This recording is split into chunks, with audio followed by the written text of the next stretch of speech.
तो बिस्मिल्लाहिर्रहमानिर्रहीम। हम शुरू करते हैं जीआई की जरूरत। ये जीआई में जिससे सबसे ज़्यादा क्वेश्चन आते होते हैं वो है हमारे इनके जो जीआई के रेगुलेटरी सब्सटेंसेस हैं, तो जीआई के सिक्रीशन से और बिलिरुबिन के मेटाबॉलिज्म से। अच्छा, गैस्ट्रिन गैस्ट्रिन जो है वो प्रोड्यूस होता है जी सेल से। ये एक एक लफ्ज जो है ना वो एमसीक्यूज की फॉर्म में आता है। जी सेल्स कहाँ पे होते हैं? एंट्रम पे और ड्यूडेनम में। स्टमक की एंट्रम पे और ड्यूडेनम पे।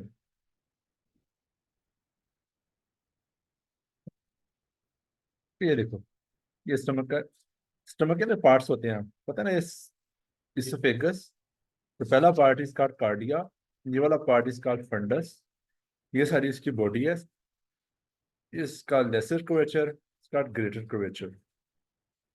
ठीक है, और ये वाला पार्ट जो ड्यूडेनम में जाता है इसका एंट्रम। ठीक है, स्टमक के पार्ट्स जेल में रखने हैं आप लोगों ने: कार्डिया, फंडस, बॉडी और एंट्रम। के एंट्रम के ऊपर जी सेल्स होते हैं जो कि आपकी क्या चीज प्रोड्यूस करते हैं? गैस्ट्रिन प्रोड्यूस करते हैं। ठीक है, गैस्ट्रिन। गैस्ट्रिन का काम क्या होता है? जाके एसिड की प्रोडक्शन को इंक्रीज करवा देती है। ठीक है। अच्छा, गैस्ट्रिक म्यूकोजा ग्रोथ को इंक्रीज करवाती है, गैस्ट्रिक मोटिलिटी इंक्रीज करवाती है। अच्छा, मुझे अगर तो ना, अच्छा, अगर आप लोगों को याद हो तो गैस्ट्रिन से रिलेटेड हम लोगों ने क्या एक डिजीज पढ़ी थी? गैस्ट्रिनोमा हो जाता है जिसमें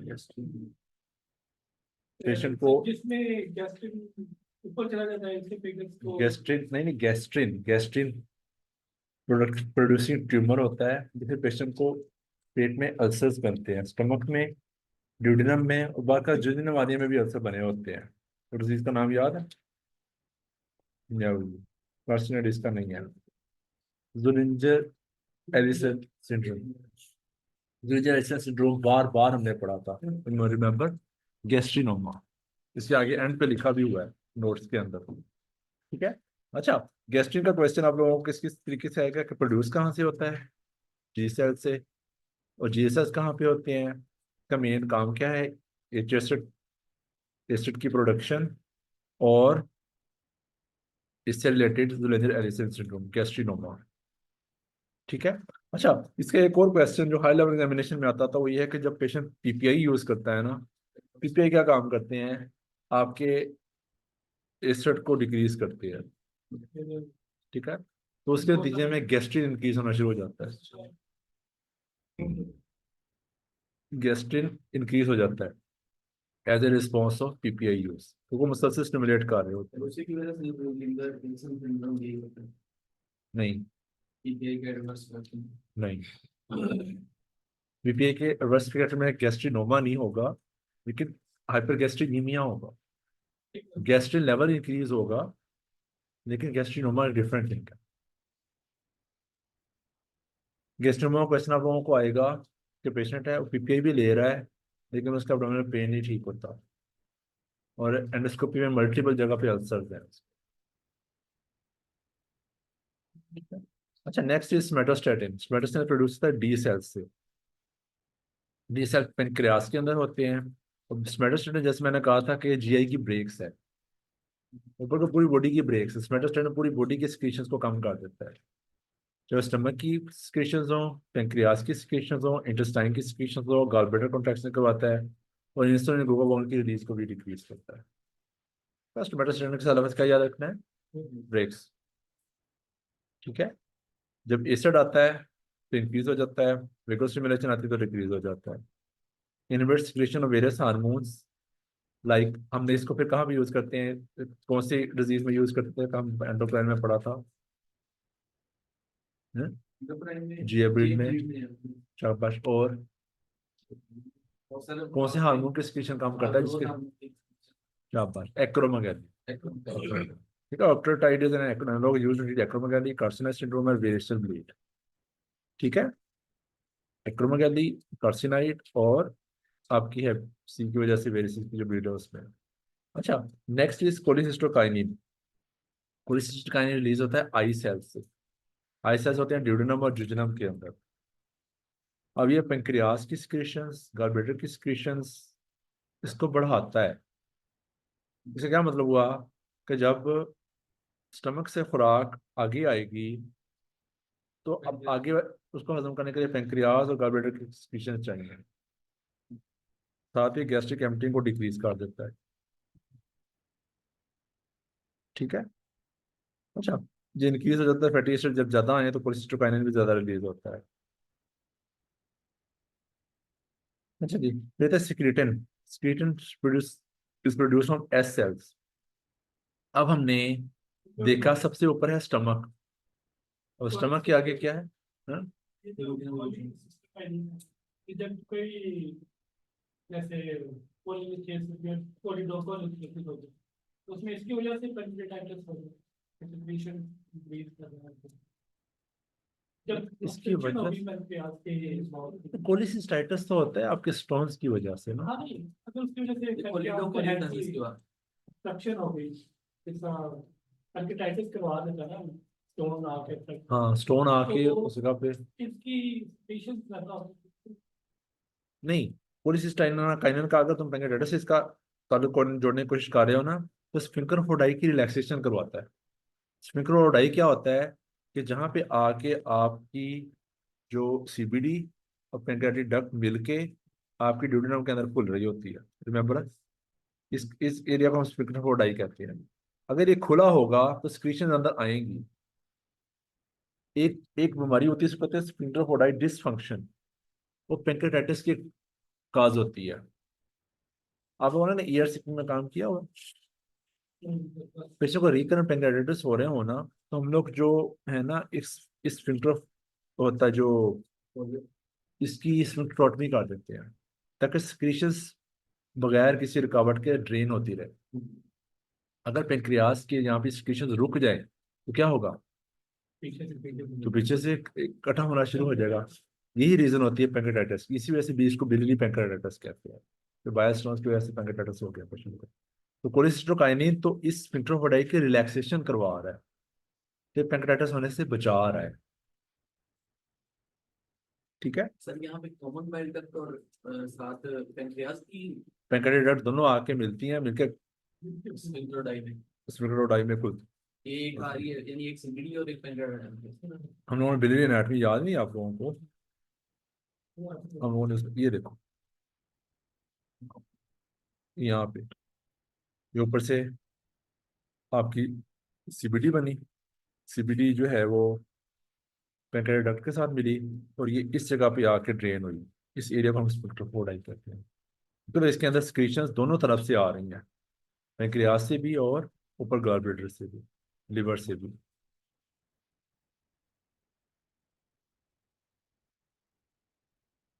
अच्छा जी, फिर आते हैं glucose dependent insulin trophic peptide. It releases from के सेल्स। के सेल्स कहाँ पे होते हैं? ड्यूडेनम और जुजनम में। इनका क्या होता है क्या? अच्छा, मैं अभी सिक्रेटन पे थे, sorry. Secretin from S cells. अब आपको पता है स्टमक से फूड जानी है ड्यूडेनम में। स्टमक में क्या चीज होती है? एसिड। अब एसिड को न्यूट्रलाइज करने के लिए आगे हमें क्या चाहिए? बेस चाहिए। तो इन्होंने अब ये सेंस करने का ड्यूडेनम में खुराक आ रही है, हमें उस एसिड को मैनेज करना है, क्योंकि अल्लाह ताला ने स्टमक में तो प्रोटेक्टिव लेयर दी हुई है। तो इतना स्ट्रॉन्ग एसिड हमारी स्टमक में मौजूद है, लेकिन स्टमक को खाता नहीं है वो, क्योंकि प्रोटेक्टिव लेयर की वजह से। और इतना स्ट्रॉन्ग एसिड हम फर्श पे भी फेंके ना, तो फर्श में भी आहिस्ता आहिस्ता आहिस्ता इरोड हो जाएगा। तेजाब देखे ही होगा ना तुम। तेजाब से आप फर्श साफ करना शुरू करें, आपके फर्श का बड़ा गर्क हो जाएगा। ठीक है। अच्छा, तो होगा क्या? पैंक्रियाज को स्टिमुलेट करेगा कि बाइकार्बोनेट है जो स्टमक के एसिड को डिक्रीज करेगा, कि अब खुराक जो है ड्यूडेनम में आ गई है, अब आगे से स्टमक कम एसिड पे जो बाइल को बढ़ाएगा। ठीक है। सिगरेट ज्यादा हो जाता है एसिड से, फैटी एसिड से, जो कि आपके उसके अंदर ड्यूडेनम में जब वो आ गए हैं। ठीक है। Bicarbonate neutralises gastric acid in the duodenum, allowing the pancreatic enzyme to function.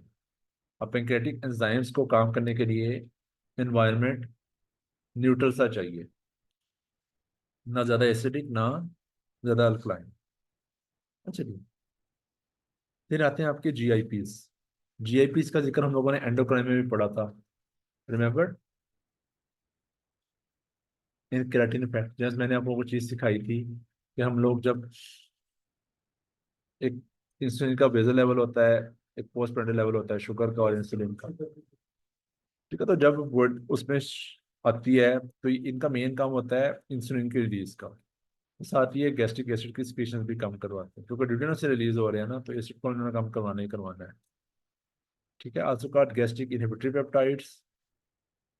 GIP से दो लफ्ज बनते हैं, इंसुलिनोट्रोपिक या इनहिबिटरी, जिसके स्टमक को से आप खुराक को आहिस्ता आहिस्ता रिलीज करवा रहे हैं, और दूसरा इंसुलिन की सिक्रीशंस को बढ़ा रहे हैं,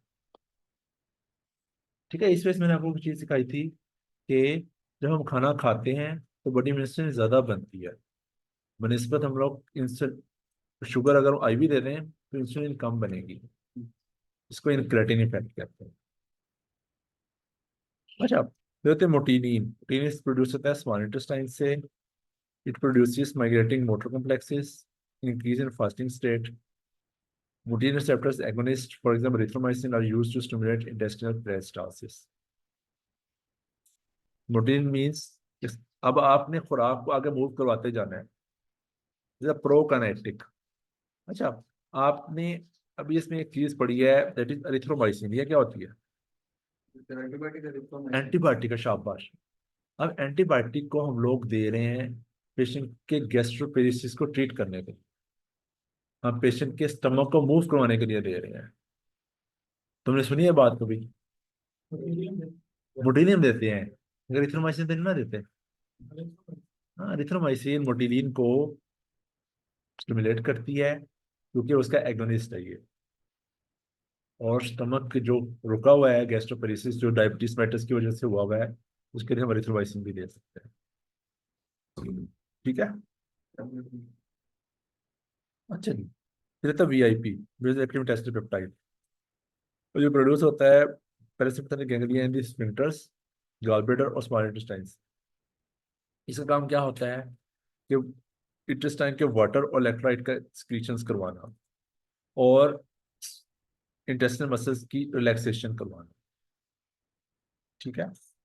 अच्छा, ये रेगुलेट होता है बाय डिस्टेंशन ऑफ दी, जब इंटेस्टाइन की डिस्टेंशन होगी या विकल स्टिमुलेशन हो, उससे ये रेगुलेट होता है। अच्छा, चूंकि ये वेजो एक्टिव इंडस्ट्रियल पॉलीपेप्टाइड आपकी इंटेस्टाइन में वाटर और इलेक्ट्रोलाइट की सिक्रीशंस करवा रहा है, अगर ये वीएपी ज्यादा हो जाए तो क्या होगा? शाबाश, स्कीटरी डायरिया। वीआईपीओमा की यही प्रेजेंटेशन होती है, ये वीआईपीओमा की ये सिक्रीशन। वीआईपी में non alpha non beta pancreatic tumour है दैट स्किट्स वीआईपी, तो पैंक्रियास एक ट्यूमर होता है, आल्दो नॉर्मली ये पैंक्रियास से रिलीज नहीं हो रहा। नॉर्मली ये रिलीज कहाँ से हो रहा है? पैरासिम्पैथेटिक पैंक्रियास से, गॉलब्लैडर से और स्मॉल इंटेस्टाइन से। जबकि वीआईपीओमा जो है वो ट्यूमर किसका है? पैंक्रियास का। तो उसमें बड़ी डायरिया होगा पेशेंट को। जब भी डायरिया होता है तो आपका इलेक्ट्रोलाइट बैलेंस होता है। सबसे इंपॉर्टेंट इलेक्ट्रोलाइट बैलेंस कौन सा होता है? पोटेशियम का कम होना, पोटेशियम लॉस होता है, अन्य लॉस होता है। इस वजह से जब डायरिया होता है पेशेंट को पोटेशियम लॉस भी देते हैं, उसको बनाना जरूर देते हैं, ठीक है। एक क्लोरहाइड्रिया, पेशेंट की एसिड प्रोडक्शन भी डिक्रीज हो जाती है। अच्छा जी, फिर नाइट्रिक ऑक्साइड। नाइट्रिक ऑक्साइड हमने बड़ी दफा पढ़ा है। नाइट्रिक से क्या काम करता है? जितनी भी स्मूथ मसल की रिलैक्सेशन करवा रहे हैं, ठीक है। प्रेगनेंसी में पेन में नहीं नहीं, वो तो ऑक्सीटॉसिन ऑक्सीटॉसिन ये तो वो है ना हमारे पेन होगी जब लेबर पेन,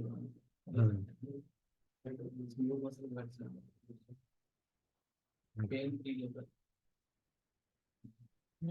अच्छा, फिर है कि loss of nitric oxide secretion is implicated in increase alia store of the achalasia. Achalasia याद है आप लोगों को? तो एक्लेसिया में हम लोगों ने क्या कहा था, क्या होता है उसके अंदर? Bird beak, bird beak appearance, rat tail appearance, dysphagia to both solids and liquids इकट्ठा, वेट लॉस नहीं होता इसके अंदर।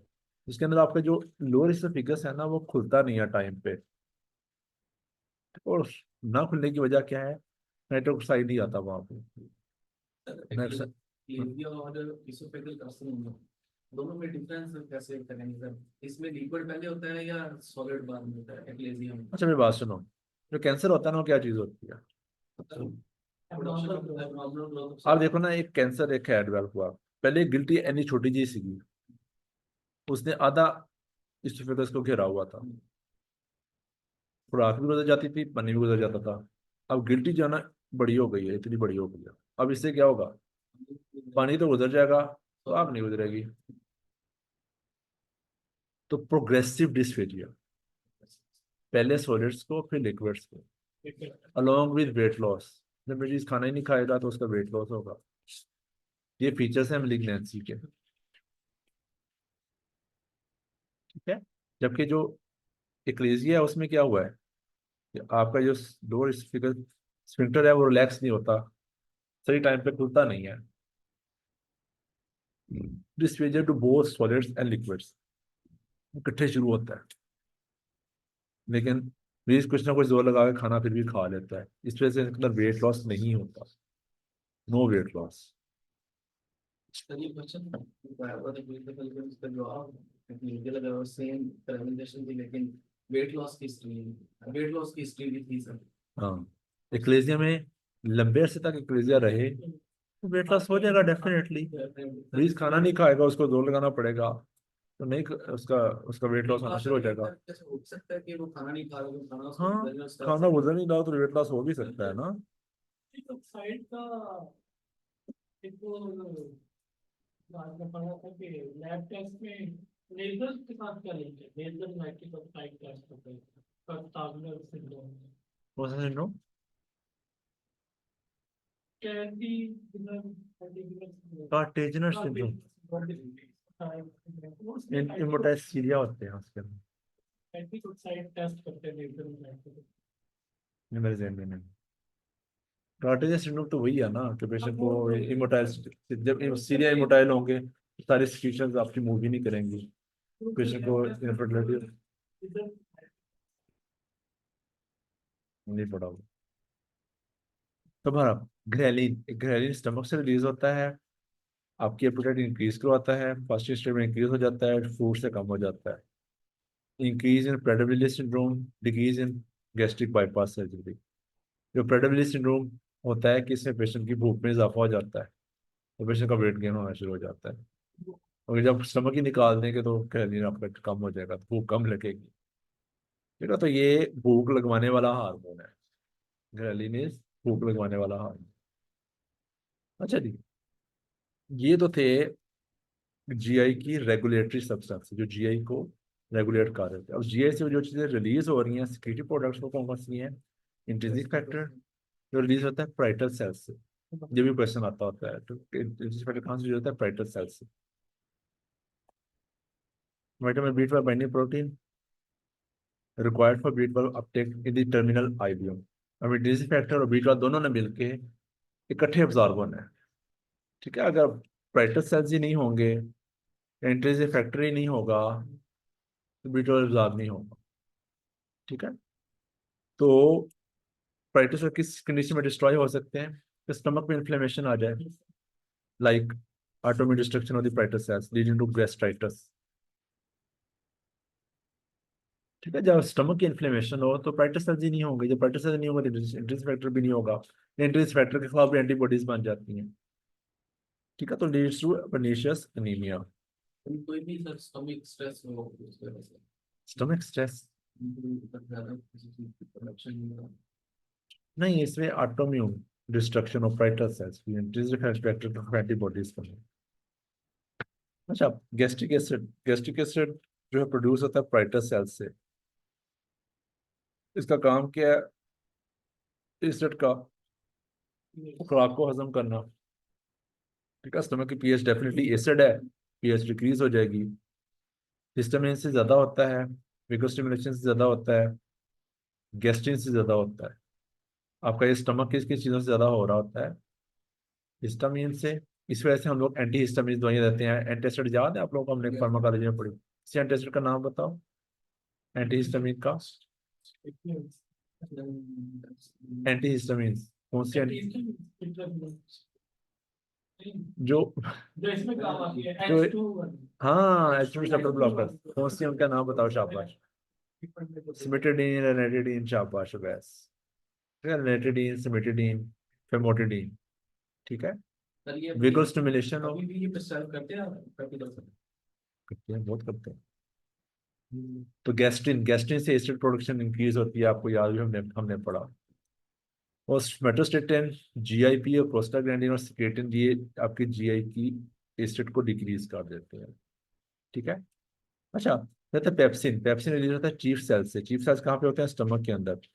पेप्सिन फॉर प्रोटीन डाइजेशन, ठीक है। तो इसकी जो है वो ये इंक्रीज हो जाता है विगो स्टिमुलेशन से और लोकल एसिड से। जब एसिड आएगा, ज़्यादा रिलीज होगा, प्रोटीन के डाइजेशन में हेल्प करेगा। इसी वजह से रात के 2-3 बजे जाके लोग जो कढ़ाइयाँ और टिक्के और ये खाते हैं ना, वो अच्छी चीज़ नहीं है। क्योंकि जो तीखा एक आधा किलो 2 किलो तो एमी, किलो तो बारबेक्यू एमी खा हो जाता है। अगर एक एक बोटी करके खाना शुरू करो ना, तो एक बंदा कहता है कि 100 बकरे खिलाने थोड़ी रात में। तो अगर 100 बकरे खाओगे तो ਤੁਹਾਨੂੰ रिश्ता देंगे, वरना नहीं देंगे।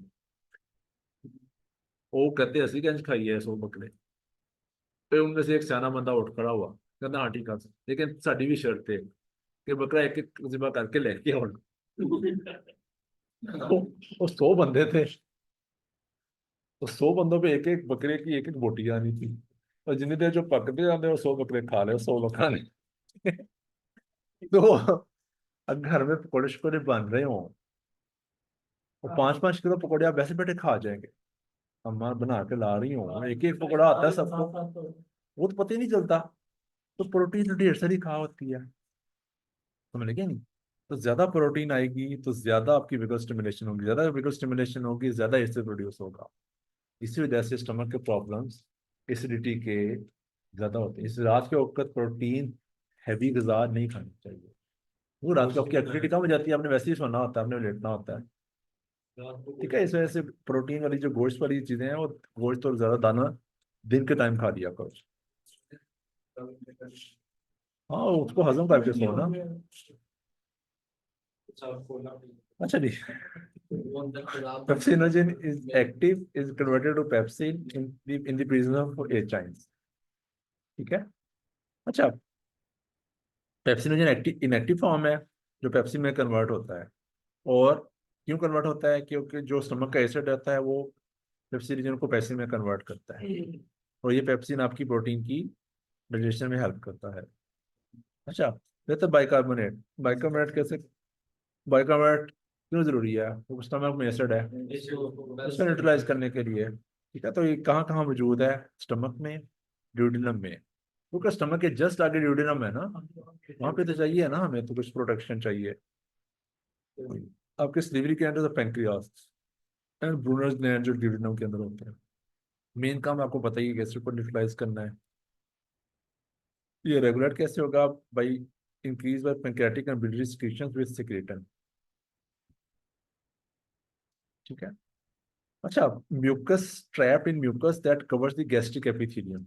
साफ ज़ाहिर है, एक म्यूकस लेयर है, उस म्यूकस के अंदर बाइकार्बोनेट भी है, ताकि स्टमक जो है वो डैमेज ना हो।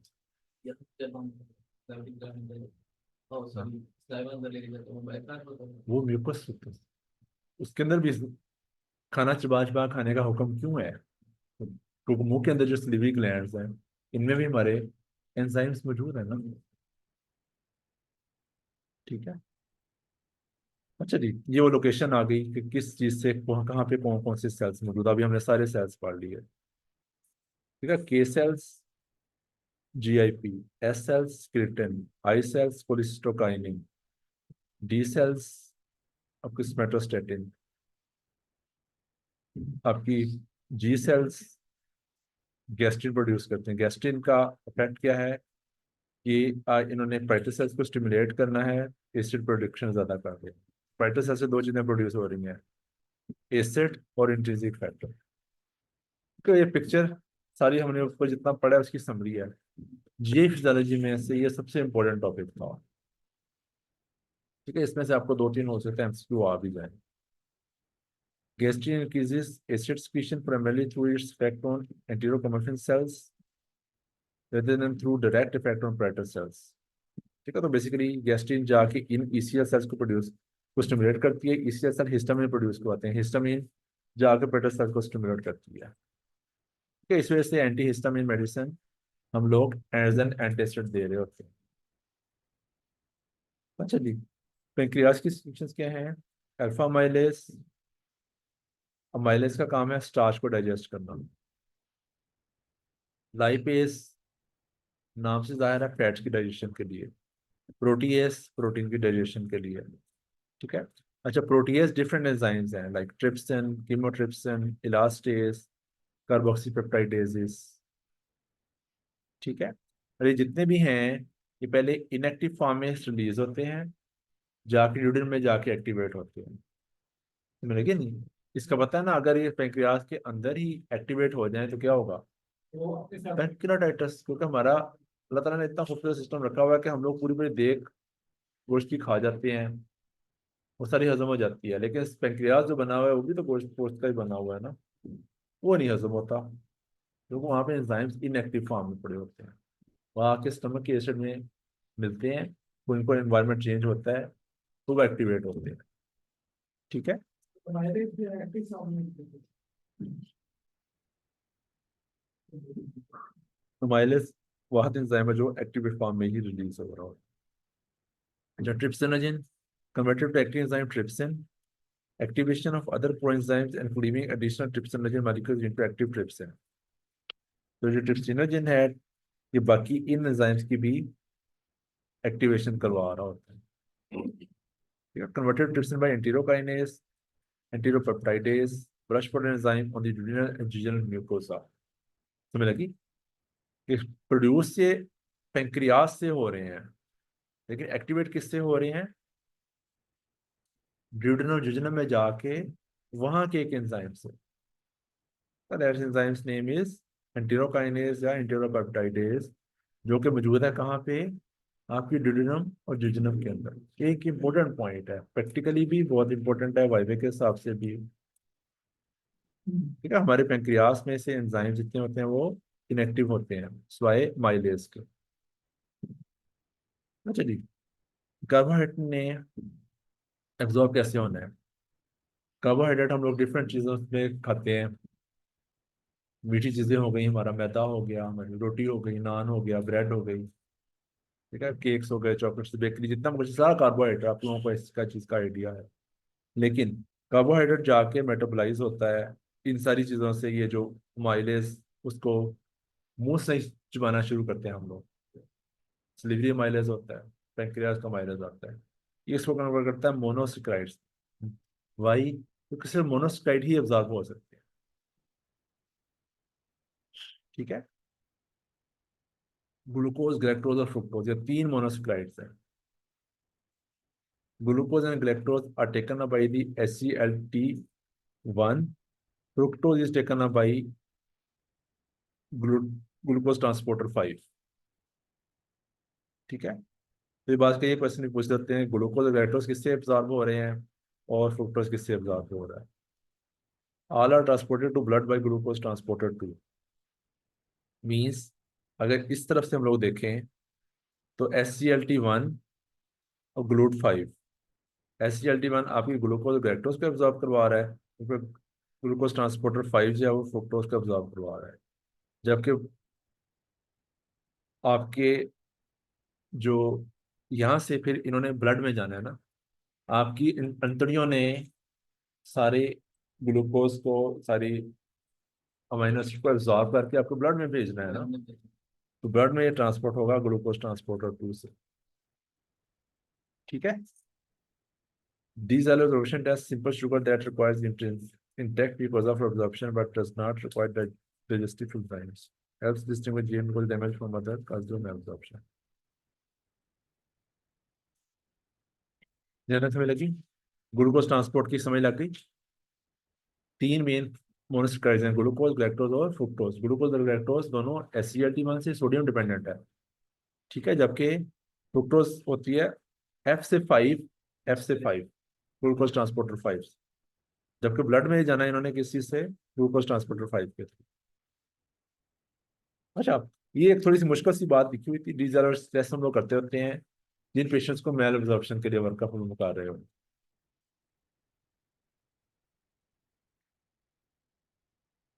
अच्छा, डीलाइजाइलोस पेशेंट को देते हैं, अगर डीजाइलोस हजम हो जाए तो इसका मतलब है पेशेंट का GI जो म्यूकोजा इंटैक्ट है। और डीजाइलोस बाहर निकल जाए तो इसका मतलब है कि पेशेंट का GI म्यूकोजा इंटैक्ट नहीं है। अच्छा ठीक, फिर आता है विटामिन और मिनरल एब्जॉर्प्शन। आयरन कहाँ से एब्जॉर्ब होती है, मेनली ड्यूडेनम से, ये इंपॉर्टेंट पॉइंट है। और किस फॉर्म में एब्जॉर्ब होती है, फेरस फॉर्म में, 2 फॉर्म में, 2+ में, ठीक है। इस वजह से आप लोगों ने देखा होगा, एक हम लोग आयरन के लिए टैबलेट लेते होते हैं, आइबर्ट फोलिक। अगर आप लोग गौर करो ना, आइबर्ट फोलिक के अंदर विटामिन सी होता है। अब सी जो है ना, वो एसिड है, एस्कॉर्बिक एसिड। याद आया, हम लोगों ने विटामिन पढ़े थे। तो एसिड फॉर्म क्या करती है, Fe3 को Fe2 में कन्वर्ट कर देती है। Fe2 जो है वो ज्यादा अच्छी एब्जॉर्ब होती है, ठीक है, तो उसके बाद अवेलेबिलिटी इंक्रीज हो जाती है, ठीक है। फोलेट एब्जॉर्ब होती है स्मॉल बाउल से, और बीट पर आपको पता है टर्मिनल आइलम से एब्जॉर्ब होती है।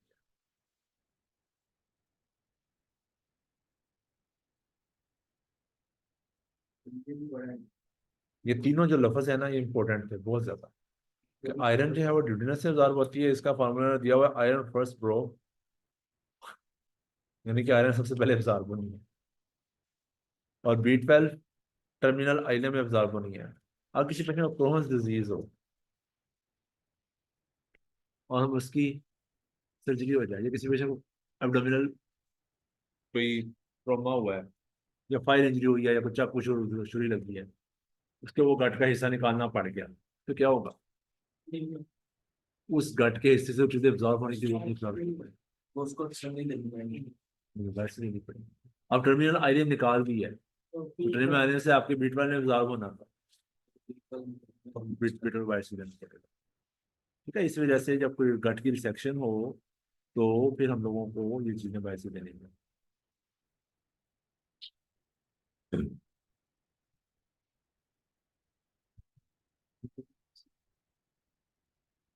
अच्छा जी, आपकी जो आईलियम है ना, आईलियम के अंदर भी अल्लाह ताला ने एक चेक पॉइंट रखा हुआ है। हमारी जो हम जो खाना खाते हैं, इसके अंदर भी तो बहुत सारी खतरनाक चीजें हो सकती है ना, वायरस, बैक्टीरिया। हमारा एक प्राइमरी इम्यून सिस्टम होता है, तो प्राइमरी इम्यून सिस्टम का एक बड़ा इंपॉर्टेंट कंपोनेंट इज एसिड। क्योंकि जब से हम लोगों ने एंटासिड लेना शुरू किए हैं, उसमें से टाइफाइड के इंसिडेंट में इजाफा हो गया है, सूडोमोनास फ्लाइटिस के इंसिडेंट में इजाफा हो गया। ये हमने PPI के साइड इफेक्ट्स में एक बात पढ़ी थी, इन्फेक्शन ज्यादा हो जाती है क्योंकि स्टमक में जितने भी हमारे आएंगे हम मान लेंगे। मार देने हैं, जिनको नहीं मारेगा वो आगे जाके नुकसान पहुंचाएंगे, ठीक है। अच्छा, स्पेशली टाइफाइड, जो टाइफाइड है ना, तो हमारा जो गट है उसके अंदर भी लिम्फाइड टिश्यू है, और लिम्फाइड टिश्यू आपको पता है बॉडी की इम्यून सिस्टम का हिस्सा है, वो भी चेक पॉइंट्स हैं। तो कहाँ पे मौजूद है, unencapsulated lymphoid tissue found in the lamina propria and submucosa of ileum। तो ileum के अंदर मौजूद है, submucosa के अंदर, contains specialized M cells that sample and presents antigen to immune cells, ठीक है। अच्छा, B cells stimulated in germinal centers of fire patches differentiate into IgA secreting plasma cells, which ultimately resides in lamina propria. IgA receives protective secreting component and is then transported across the epithelial to the gut to deal with the intraluminal antigens। अच्छा, हम लोगों ने आप लोगों को मैंने ना immunology के लेक्चर्स पढ़े या कुछ, या नहीं पढ़े, उनमें ना ये वाला लेक्चर्स पढ़ जाना, जो जिसके अंदर ना वो है इम्यूनोग्लोबुलिन है, immunoglobulin G, I, M, D और E, 5 इम्यूनोग्लोबुलिन होती है ना, ये कौन कौन सी इम्यूनोग्लोबुलिन कहाँ कहाँ पे क्या क्या इनकी सिग्निफिकेंस है। इनमें जो इम्यूनोग्लोबुलिन ए होती है ना, ये म्यूकोजा सरफेस के ऊपर होती है।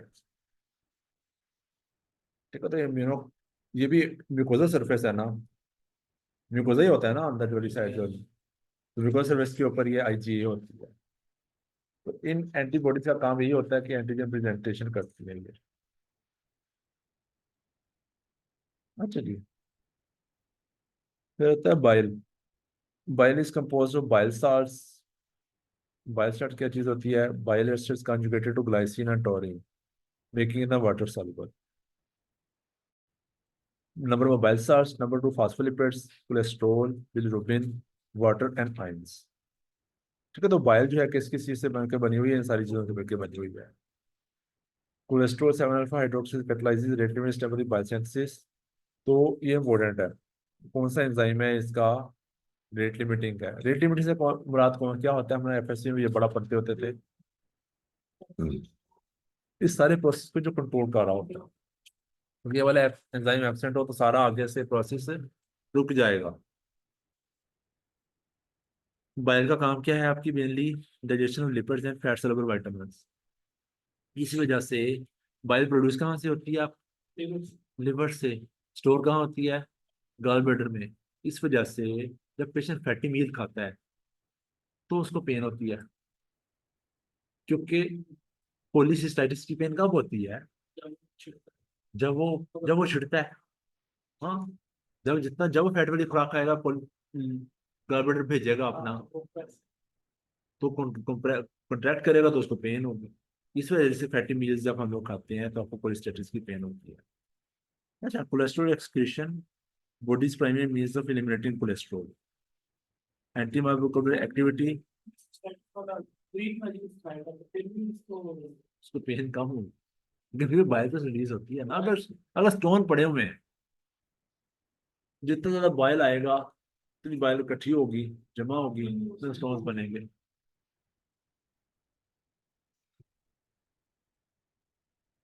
तो बॉडी से कोलेस्ट्रॉल इन बाइल एसिड्स के थ्रू भी निकल रही होती है, वो बाइल एसिड्स के अंदर कोलेस्ट्रॉल होती है। ठीक है, तो ये बॉडी का नेचुरल वे है अपने कोलेस्ट्रॉल को बाहर निकालने का। Decrease of enteric bile salts at distal ileum prevents normal fat absorption.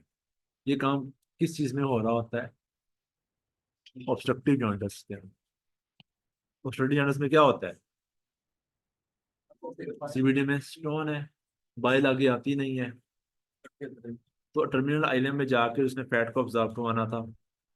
तो फैट सॉल्युबल विटामिन्स भी ऑब्जॉर्व नहीं होते। हम लोगों ने स्टूडेंट से चीज पढ़ी थी, फैट सॉल्युबल विटामिन्स कौन कौन से थे? ए, डी, ई और के। इनमें सबसे इंपॉर्टेंट कौन सा है? विटामिन के।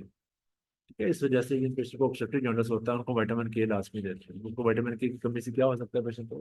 ब्लीडिंग हो सकती है। शाबाश। ठीक है, तो ये यहाँ पे समझ लगी कि बायोस्टार्ट हमारी क्यों जरूरी है? हमारी फैट को ऑब्जॉर्व करवाने के लिए। तो फैट क्यों जरूरी है? इन फैट सॉल्युबल विटामिन के लिए। Calcium, which normally binds fat instead, so free oxalate is absorbed by gut, leading to increased frequency of calcium oxalate stones. अच्छा जी, बिलिरुबिन जो है वो कहाँ से बनती है? आरबीसी को टूटने से। आरबीसी उनमें से हीम निकली, हीम के टूटने से बिलिरुबिन बनी। ठीक है, और ये काम कहाँ पे हो रहा है? मैक्रोफेजिस के अंदर। ठीक है, ये बिलिरुबिन जब बनती है तो उसको हम लोग इंडायरेक्ट बिलिरुबिन या अनकंजुगेटेड बिलिरुबिन कहते हैं। ये अनकंजुगेटेड बिलिरुबिन ये वाटर इनसॉल्युबल होती है, वाटर में डिजॉल्व नहीं होती। तो ये काम कहाँ पे हो रहा है? मैक्रोफेजिस के अंदर। अच्छा, ये वाली अनकंजुगेटेड बिलिरुबिन एल्ब्यूमिन के साथ मिलती है और ट्रांसपोर्ट होकर लिवर में पहुंच जाती है। अब लिवर का काम है इस अनकंजुगेटेड बिलिरुबिन को कंजुगेटेड बिलिरुबिन में कन्वर्ट करना। ये लिवर का एक मेन फंक्शन है, बिलिरुबिन को मेटाबोलाइज करना। ठीक है, वहां पे कौन सा एंजाइम होता है जो ये काम करता है, जो अनकंजुगेटेड टू कंजुगेट में कन्वर्ट करता है? यूडीपी ग्लूकोनोलाइल ट्रांसफरेज, जो कि एब्सेंट होता है किस डिजीज के अंदर?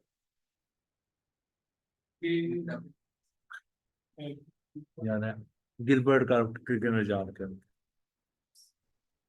जीसी डॉक्टर, ये जीसी डॉक्टर मैंने आप लोगों को याद करवाया था। अच्छा जी, ये जो कंजुगेटिव बिलिरुबिन है, ये हम इसको डायरेक्ट बिलिरुबिन भी कहते हैं, ये वाटर सॉल्युबल हो जाता है। ठीक है, ये आपकी गट में आती है, साउदर लिवर की सिक्रीशंस किस चीज के थ्रू आती हैं गट में, लिवर किस चीज के थ्रू आती हैं, बाइल डक्ट के थ्रू, इंटरहेपेटिक सर्कुलेशन, इंटरहेपेटिक कह रहा हूँ। अच्छा, तो गट के अंदर गट बैक्टीरिया जो है वो इसको यूरोबियल एनर्जन में कन्वर्ट करते हैं, तो यूरोबियल एनर्जन किडनी से भी रिलीज होती है, जो आपके यूरिन का रंग बनाती है, और आपके स्टूल में भी रिलीज होती है। स्टूल में रिलीज होने को हम लोग स्ट्रोकोबिलिनी कहते हैं, ये हमारे स्टूल का कलर देती है। ठीक है, इसी वजह से जब ये स्ट्रोकोबिलिनी आपके स्टूल में प्रेजेंट नहीं होगी तो स्टूल का कलर जो है वो क्या हो जाएगा, वाइट। अब ये पॉइंट कहाँ आप लोगों ने पढ़ा हुआ है, ये पॉइंट कहाँ हाईलाइट हुआ है, ऑब्स्ट्रक्टिव जॉन्डिस के अंदर। पेशेंट हमसे स्टूल का कलर पूछते होते हैं, क्या कहते हैं, कौन से कलर के स्टूल आते हैं उनको, पेल, पीले नहीं, पेल, पेल कलर स्टूल। ठीक है, अब आपको रीजन पता लग गई कि हर चीज की पीछे कहानी होती है। सर ये ऑब्स्ट्रक्टिव जॉन्डिस के पेशेंट में जब स्टूल का कलर पूछते हैं, स्टूल का कलर कैसा होता है उनका, क्ले कलर, वाइट कलर, पेल कलर। सर अब ये अनकॉन्जुगेटेड कॉन्जुगेटेड में कन्वर्ट होता है, फिर स्टार्ट होता है जॉन्डिस, या सिर्फ ऑब्स्ट्रक्शन की वजह से? नहीं, इसमें लिवर का मसला नहीं है। जब ऑब्स्ट्रक्टिव जॉन्डिस है उसमें लिवर तो ठीक है बिल्कुल, उस लिवर की जो आगे बाइल है वो आगे नहीं जा रही, उस बाइल के अंदर आपके वो थे। हाँ, अगर आपका लिवर डैमेज है तो लिवर काम क्या करेगा, उसमें फिर अनकॉन्जुगेटेड भी रिलीज होगी, कॉन्जुगेटेड भी रिलीज होगी। मिक्स पिक्चर है, लिवर का मसला है, मेनली कंजुगेटेड रेज्ड है, ऑब्स्ट्रक्टिव जॉन्डिस है। मेनली अनकंजुगेटेड रेज्ड है तो क्या है,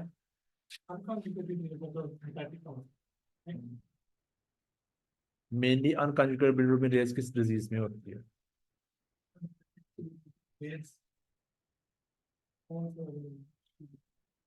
इसी तस्वीर को देख लो, तस्वीर के शुरू में क्या लिखा हुआ है, हिमोलिटिक एनीमिया।